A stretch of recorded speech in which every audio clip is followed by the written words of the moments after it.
الحمدللہ رب العالمین والصلاة والسلام علی سید المرسلین اما بعد فاعوذ باللہ من الشیطان الرجیم بسم اللہ الرحمن الرحیم۔ اللہ تعالیٰ کے فضل و کرم سے ہمارا یہ درس قرآن جاری و ساری ہے۔ انشاءاللہ تعالیٰ العزیز آج ہم سورہ النساء آیت نمبر 43 سے متعلق سننے کی سعادت حاصل کریں گے۔ اس آیت کا جو شان نزول ہے وہ کچھ اس طرح سے ہے کہ ایک مرتبہ ایک صحابی رسول نے اپنے چند دوستوں کو یعنی صحابہ کو دعوت دی اور مختلف چیزیں کھانے میں پیش کی دعوت میں، تو ان میں شراب بھی تھی اور اس وقت شراب حرام نہیں تھی، اس لیے پی جاتی تھی، تو بعض صحابہ نے شراب بھی پی۔ اب جب نماز کا ٹائم آیا تو وہ سب کھڑے ہو گئے نماز میں، ایک کو امام بنا دیا، باقی سب پیچھے کھڑے ہو گئے۔ امام نے جب تلاوت کی تو دوران تلاوت وہ ہوش میں نہ ہونے کی وجہ سے غلطی کر گئے، اور غلطی جو تھی وہ بڑی تھی، اس سے معنی فاسد ہو گئے، اور بعد میں جب پتہ چلا کہ غلط پڑا تو انہیں احساس ہوا۔ اس واقعے پر یہ آیت کریمہ نازل ہوئی، اور اسی آیت کا جو دوسرا حصہ ہے، ایک حصہ نازل ہوا، وہ اس بات پر نازل ہوا کہ ایک سفر میں حضور علیہ السلام اپنی فیملی حضرت عائشہ کے ساتھ تھے، دیگر صحابہ بھی موجود تھے، ایک جگہ پر رکے اور ان کا ارادہ یہ تھا کہ ہم نے یہاں سے سفر کرنا ہے آگے۔ تو کچھ دیر کے لیے جب رکے اور جب وہاں سے آگے روانہ ہونے لگے تو حضرت عائشہ کا ہار گم ہو گیا۔ اب انہوں نے ہار کی تلاش شروع کی، صحابہ کو حکم دیا، تو صحابہ ہار کی تلاش میں جٹ گئے، ہار نہیں ملا۔ وقت اتنا گزر گیا کہ ساری رات گزر گئی اور اب جو ہے صبح ہو گئی۔ بعض صحابہ نے حضرت ابوبکر صدیق سے یہ شکایت کی تھی کہ دیکھیں آپ اپنی بیٹی کو کہ ان کی وجہ سے حضور کو بھی تکلیف ہوئی اور صحابہ کرام بھی رکے۔ اس بات میں ایک وقت گزر گیا، جب اب ہار تلاش کیا گیا نہیں ہوا، صبح ہو گئی، نماز کا ٹائم آیا، پانی نہیں تھا، اب وضو کی حاجت ہوئی اور پانی ہے نہیں، کیا کریں؟ تو جب اس وقت اس پریشانی میں تھے تو اللہ تعالیٰ نے اس آیت کا دوسرا حصہ وہاں نازل کیا، اور مسلمانوں کو ایک اور حکم جو اس سے پہلے جو پچھلی امت تھی ان کو نہیں تھا، اس امت کے لیے یہ تحفہ عنایت کیا گیا۔ اور یہ آتا ہے کہ جب صبح قافلہ اٹھنے لگا، ہار سواری یعنی اونٹنی کے نیچے موجود تھا، وہاں سے ملا۔ اس میں بھی علماء بہت کچھ بیان کرتے ہیں کہ اس میں بھی بڑے راز ہیں، حکمتیں ہیں کہ وہ ہار کیوں گم ہوا، کیوں حضور رکے، اور کیوں وہ معاملہ ہوا۔ اس میں بہت سارے اس آیت سے مسائل علماء بیان کرتے ہیں، اور سب سے اہم چیز جو بیان کی جاتی ہے وہ یہ بھی ہے کہ اللہ نے اس امت کو یہ ایک تحفہ دینا تھا کہ جب تمہیں پانی نہ ملے اور تمہیں حاجت ہو، ضرورت ہو پانی کی، پاکی کی اور معاملات کی، تو تمہیں کیا کرنا چاہیے، ایک الگ سے حکم، آسانی یہ اس امت کو ملی ہے، یہ بھی خاصیت ہے۔ اور یہ بھی آتا ہے ایک صحابی رسول جنہوں نے اس واقعے کے بعد جب یہ آیت نازل ہو گئی، اس کے بعد حضرت ابوبکر صدیق کے پاس گئے، کیونکہ پہلے صحابہ نے حضرت ابوبکر صدیق کو شکایت بھی کی تھی۔ اب وہ کہتے ہیں کہ وہ گئے اور جا کے اس طرح سے کہا کہ اے ابوبکر، یہ کوئی پہلی برکت نہیں ہے جو تمہاری یا تمہاری آل کی وجہ سے اس امت کو ملی، پہلے بھی برکتیں ملی، اور اللہ نے تمہاری اور تمہاری آل کی یعنی تمہاری اولاد کی برکت کی وجہ سے ایک اور تحفہ اس امت کو عنایت کیا جو قیامت تک اس امت کے لیے موجود ہے۔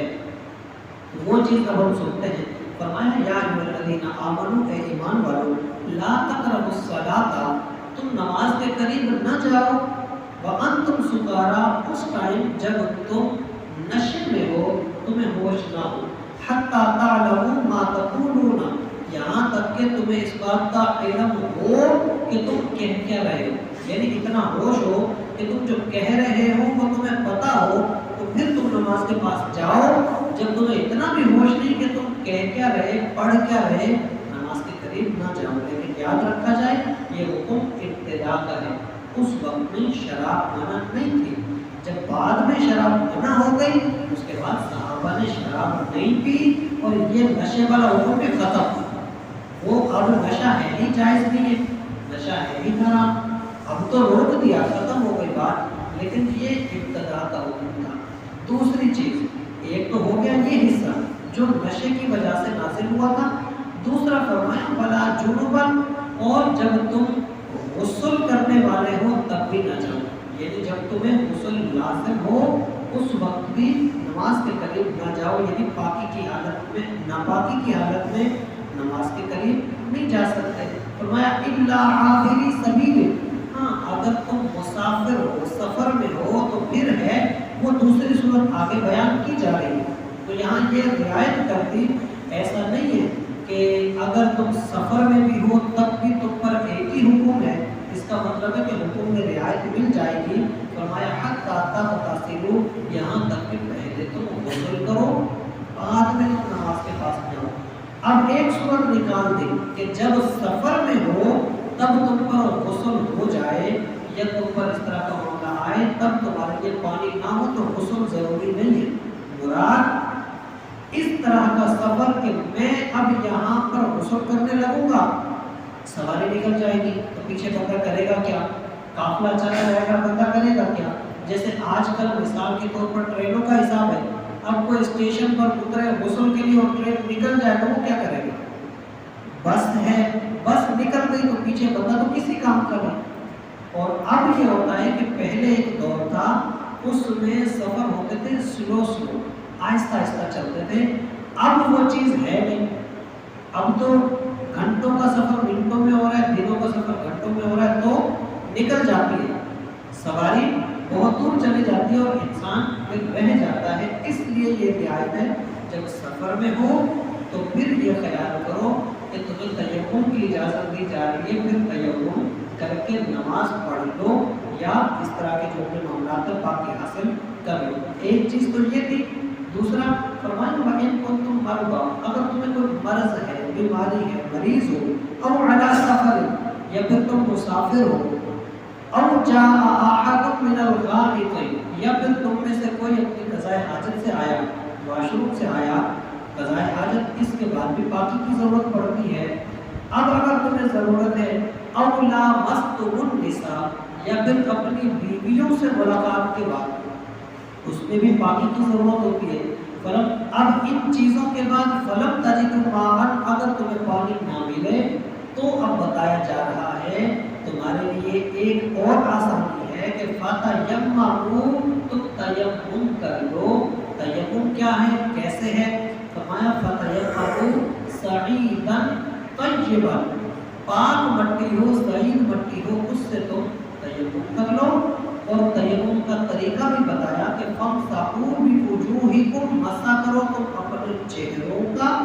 وایدیکم، اور اپنے ہاتھوں کا، یہی تیمم ہے۔ ان اللہ کان عفوا غفورا، بے شک اللہ تعالیٰ وہ درگزر والا بھی ہے اور بخشنے والا بھی ہے۔ مراد اس سے یہ ہے کہ وہ تمہاری پاکی شمار ہوگی اور اس سے تم اپنی عبادتیں، نمازیں، جو معاملات ہیں وہ ویسے ہی کر سکتے ہو جیسا بندہ پاکی کی حالت میں کرتا ہے، لیکن اس کے لیے ہے کہ تیمم کر لیا، اس کے بعد اب اگر پانی پر قدرت ہو گئی، تیمم خود بخود ختم، اب نئے سرے سے غسل کی حاجت ہے تو غسل کر لیں، فوراً پاک ہو جائیں گے، نہیں تو نہیں، وضو کی حاجت ہے تو وضو کر لیں، پاک ہو جائیں گے۔ پانی ملنے کے بعد یا پانی پر قدرت ہونے کے بعد بھی اگر کوئی تیمم والا حساب رکھے گا تو درست نہیں ہے۔ پانی نہ ہونا یہ بھی مجبوری ہے، پانی تو ہے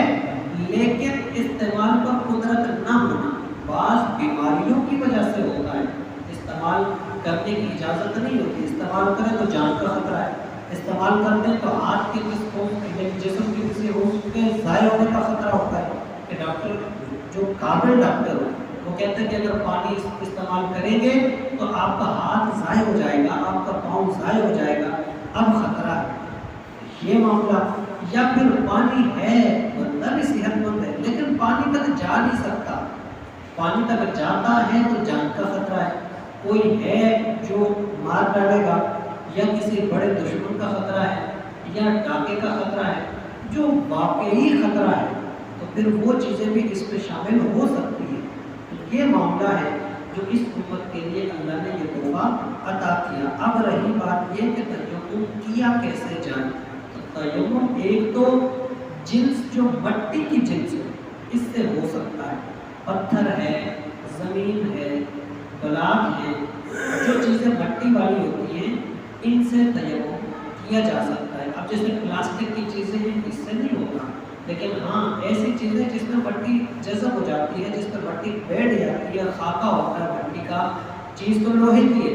لیکن اس کے اوپر ساری مٹی جمی ہوئی ہے، اب اس پر بھی ہاتھ مار سکتے ہیں۔ اس طرح سے اگر نہ زمین ہے تو زمین کے اوپر 2 مرتبہ سادہ سا ایسے ہاتھ مارتے ہیں، پھر ان کو آہستہ سے ایسے چھاڑ دیتے ہیں، اور اب آپ اس کو پورے چہرے پہ صحیح سے گھما لیں، ایک پھر دوسری دفعہ ہاتھ ماریں، پھر ایسے ہی اس کو چھاڑیں اور اس کو اپنے دونوں ہاتھوں پر پولیو سمیت اس طرح سے گھما لیں۔ یہ آپ کا مکمل تیمم ہو چکا۔ تیمم میں جو تیسری چیز ہے وہ یہ ہوتی ہے کہ آپ کا پاکی کی نیت کرنا یہ لازم ہے۔ آپ تیمم کیوں کر رہے ہیں،